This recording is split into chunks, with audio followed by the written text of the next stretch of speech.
We hope everyone's having a fantastic day. It is uncanny that after this many years that we still continue to see new things pop up and new questions that are asked, and sometimes as we begin to dig through and discover some of these issues are pretty complicated, and we call them rabbit holes. In other words, you begin to research one area and you find out that there's a lot of things at play.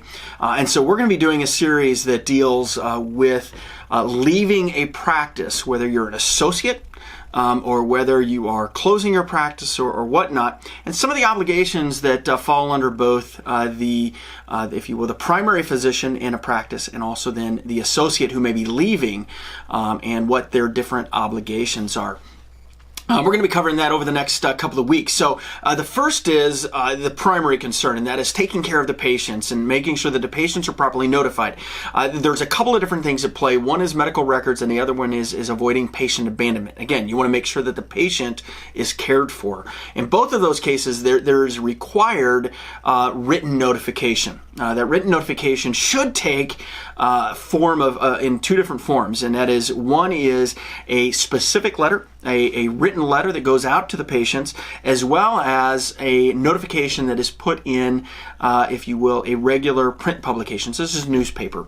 Those are the two ways that you can cover yourself in that regard. Now, this is important to note. Whose responsibility is it? Well, it is the physician, it's the treating physician's responsibility. So if you have treated the patient, it's your responsibility, but you also want to make sure you check your contract to see what your contract says as far as the responsibility. Now, what your contract says doesn't mean that you have to shirk your legal responsibility and obligations. Instead, you have to make sure that whoever is designated to take care of that process is handling it appropriately.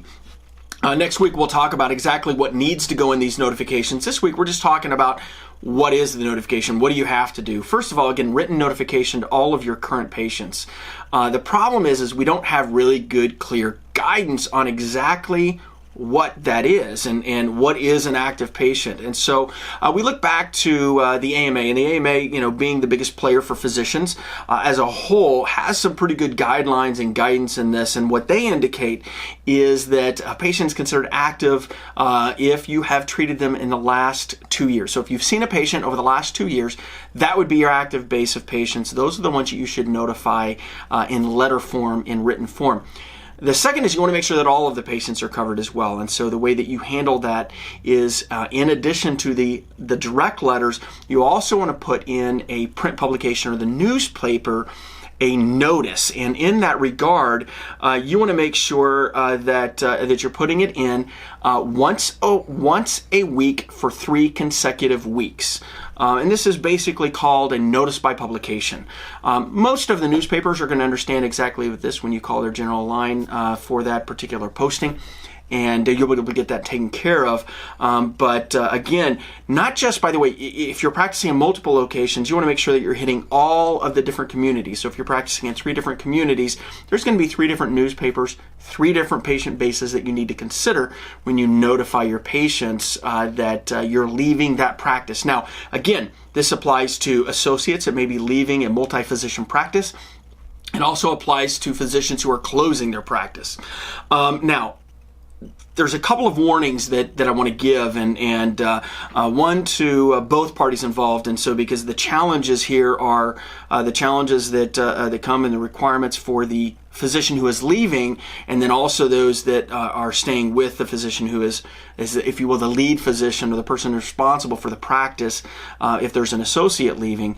And so the first is for the first warning I would give is to those who are staying. So the lead physician in a multi-physician practice, you need to know that whatever you do, you can never hold records hostage if a patient requests that you send them to any other physician. That also includes the person who is leaving. So if the physician who is leaving ends up being the recipient of a requested copy of records from a patient, whatever you do, don't hold those hostage. Send those out.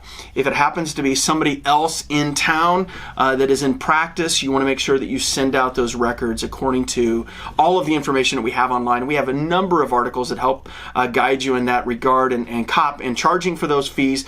We have some articles on that because that's been updated over the last several months as well. So I would encourage you to take a look at that information. It's very important. The other warning I want to give is make sure that you both have a conversation with your malpractice carrier. So you want to make sure that that both sides are covered appropriately for claims made in the future for acts that were done at that time of employment. And also, when you're closing your practice, you want to contact and make sure that you don't need to add some sort of tail coverage or other endorsement to make sure that you have further coverage down the road. So all of this is important, and you want to make sure that you have the appropriate notification go out to patients and also the appropriate malpractice.